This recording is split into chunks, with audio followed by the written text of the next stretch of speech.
want to ask too, cause like I seen it's definitely been like viral around your name. I seen fighting a murder charge. I had beat a murder charge. Beat it. I beat a murder Okay. charge. Yeah. Went back door and beat the feds. Yeah, Okay. So I let's didn't talk did about shit I don't really do for real. yeah. Let's talk about that. Like What you even wanna like know? the murder. Like how did that even The even murder come into is play? I beat the murder, but it wasn't a murder. It was a self defense. You know what I'm Correct. saying? Yeah. But who I was from a young age, and my city being so small, even though it was a self defense, they still hit me with the murder because it's like, you know what I'm saying? Like, man, we know what you on, or they feel like they know what I'm on. So I was really fighting the laws. Hmm. You feel what I'm saying? By the time my case got to the DA, I was in jail waiting for my case to get to the DA office. By the time I got to the DA office, I was never really indicted on it. But the laws was just lying, pinpointing shit, saying all kind of bullshit. So I was really fighting the laws. And I feel like niggas that know me was like, oh, you gonna beat it regardless. You know what I'm saying? You got money, you got a good lawyer, all this shit. But I'm like, I'm fighting the laws. I don't know what the these people saying. Yeah. You know what I'm saying? Like, I don't know how the fuck I'm gonna fight these niggas. They say they lying on me. You feel me? So that's how that was. For it to even get to that point, like if you can, like what even led to you having to defend yourself? Shit. I was just in my house and I was just in my house and I heard a random shot. You feel me? But where I'm from, a random shot, one single shot is not really too alarming. I mean, it's alarming, but it's not nothing to be worried about. You feel what I'm saying? Yeah. But before I heard the single shot, my dog was barking heavy. You know what I'm saying? Now my dog bark, RP the Benzo, she just died. But my dog bark whenever she want to go outside and shit like that. You know what I'm saying? I know how to train dogs. So I'm thinking she's got to go outside, but I'm just like, I don't feel like getting up right now. You feel what I'm saying? Yeah. But long story short, when I get up and I open the door, that's when a single shot go off. Boom. So I close the door. My dog, when I open the door, my dog tensed up. But I'm thinking she's looking at these niggas that be outside, be doing their shit. You know what I'm saying? But it's a gate, so I ain't really worried about it. You know what I'm saying? And I hear a shot, so I shut the door. My dog ain't barking no more. She end up getting shot. You know what I'm saying? In the situation. Yeah. She ain't died in the situation though. Yeah. But she ain't barking no more, so I'm not really too much alarmed now. I'm just waiting on my dog to finish handling her business. You know what I'm saying? So it's like a regular motherfucking day. Hit the second shot, I heard that bitch, I seen that bitch, and I felt that bitch. You know what I'm saying? All in one. Like literally, I got shot. My door was closed. I'm standing behind my door waiting on my dog to come back to the door so I can open it and go sit back down. You know what I'm saying? But the second shot, that bitch hit me through my door, through my closed door. Now the first shot, I was alarmed. I wasn't thinking it was for me. But when I got shot, the second shot and I was hit, I knew it was for me. Yeah. So my instincts just naturally like ran to my gun. You know what I'm saying? When I got hit, I grabbed where I got hit at and I ran to my gun. When I came back, I seen him. And we had a motherfucking shootout right there. And I came out on top. I got hit, but I survived. He ain't survived. You feel what I'm saying? But like I say, I had a lot of money just sitting out in plain sight. You feel me? So when he shot me and he came in and I ran to my gun, he seen that money. And that's what stopped him from chasing me down. You know what I'm saying? But when he grabbed that money, I came back around that corner. You know what I'm saying? Yeah. But when I hit him, when I shot him or whatever happened in that house, he ran out the house. You feel me? With the money. I ain't know if I hit him or what. We in this real life shit. You feel what I'm saying? Yeah. So it was like when he ran out the house, he made about a couple blocks. Well, he ain't make it too far. He made it across the street type shit. He died. You know what I'm saying? He fell face forward. And the money was a trail of money from where he passed to where I was at. Yeah. And that's what kind of started that whole, oh yeah, what you got going? Whoa, whoa, whoa. You know what I'm saying? They already got drug cases before this and all kind of shit. So that's kind of what led to that shit. You feel me? So you say you beat the feds too?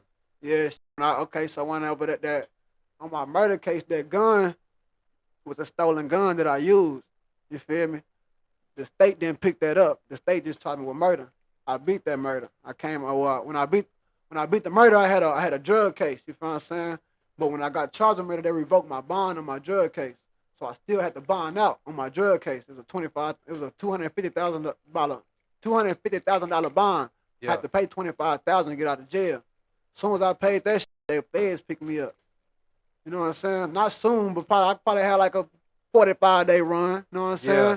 And shit, the feds came to one of my shows. You feel me? Like, for sure. I was on tour with TSF, me and a couple of TSF artists. We was leaving the show, and they hit us. You feel what I'm saying? As we was leaving. Yeah. At first, I thought it was a regular pullover. He told me, Mister, this is like while we in the car. He said my last name and told me to put my hands out the window, open the door, step back. You know what I'm saying? The full nine. So first off, when we got pulled over and he said my name on the intercom, I'm already knowing this ain't no regular shit. When I step back, get on your knee, get on the ground, they come put me in handcuffs, he let me know, hey, this the FBI. I'm the FBI. And that's what that was. But long story short, they picked up that gun that I ended up using to defend myself. You feel me? But the state charged me with it, but they tried to drop it. You know what I'm saying? It was some weird shit going on to where I got charged with it, but I didn't get charged with it, but I served time for it. Yeah. So what happened is, when I was free before all this shit, I was on probation for a misdemeanor gun charge. You know what I'm saying? Yeah. So on that misdemeanor gun charge, when I caught this murder case, that revoked my probation and shit. So while I'm sitting here fighting this murder, I end up signing for this probation. You know what I'm saying? For this probation violation. You know what I'm saying? So now I'm not on probation. I got served 180 days, 2 for 1 in the county. But the judge put both of those gun cases on that.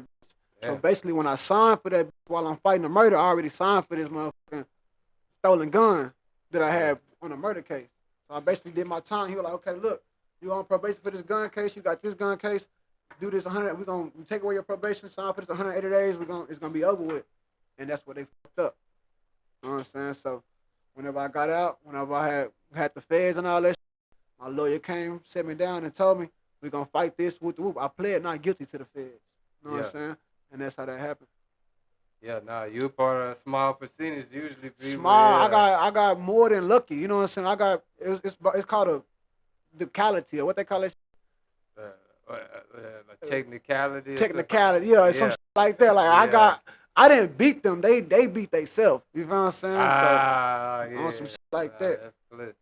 So, like, while you fighting this, are you able to fight it like out in the freeway? Or you locked up fighting when I got shot and I got booked for the murder, I was in jail fighting the murder. Bullet holes in me, all kind of shit. You know what I'm saying? But when I ended up beating the murder, the feds came and get me. I had to sit down. So with the feds, you can't bond out. You know what I'm saying? With the feds, you got a hearing to where they're gonna let you know if you're going to get out or not based on your charge and your criminal background and all that shit. This whole time, I've never been indicted. You know what I'm saying? So I got 12, 15, I got a lot of open cases, but I've never been indicted. Yeah. So when they picked up this gun case, I sat down for like 10 days, some shit like that, and I came home on house arrest. I did like 9 months on house arrest.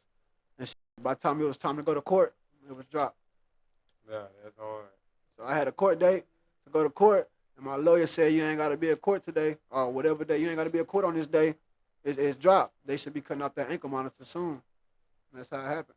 Everything I'm saying, I got receipts for. I was literally on my page right now. You know what I'm saying? For sure. No bullshit. I want to ask, too, because, like, again, with that being such a small percentage you part of, have anybody ever tried to, like, play with your name in the sense of, like, oh, how I got receipts. Yeah. I can show you 55. I can show you $100,000 on lawyer fees. I can show you $100,000 in bonds. Yeah. You know what I'm saying? I got receipts. I can show you my paperwork. When I first came home, I was on South by Southwest walking around with my paperwork. From the murder, for the feds, for everything. Just popping it. Nah, for sure. So, yeah, I mean, you're going to say what they say. I shut it up. You can't, what you going to say? You can't fight the receipts. You can't fight the receipts. This public, bro. This online, bro. You got to look this shit up. Yeah.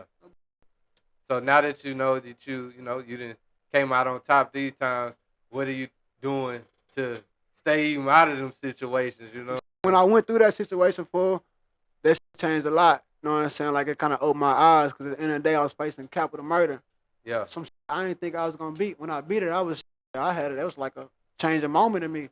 And right after that, the feds get me. Yeah. And they sit me down on house arrest. From a young nigga, I was never in a house like that. I was never in a jail cell that long. I was making bond coming up. So I just came from sitting in this jail facing capital murder to sitting on house arrest facing these feds. You know what I'm saying? And that whole probably like a 1.5 year run, it made me, it humbled me. You feel what I'm saying? And they took all my money away. I lost so much money in that little 1.5 year span. I probably lost $250,000. You know what I'm saying? So when I came home, I was back regular. Some shit I ain't never really been since I was 14, 15. Yeah. You know what I'm saying? And I said, I'm just gonna do it. I said, if I can do that with the weed, I can do that with the rap. It's the same hustle because I was using rap to clean up my money. Yeah. So now instead of using rap to clean up my money, let me use rap to make some money. Yeah. And that's what I did.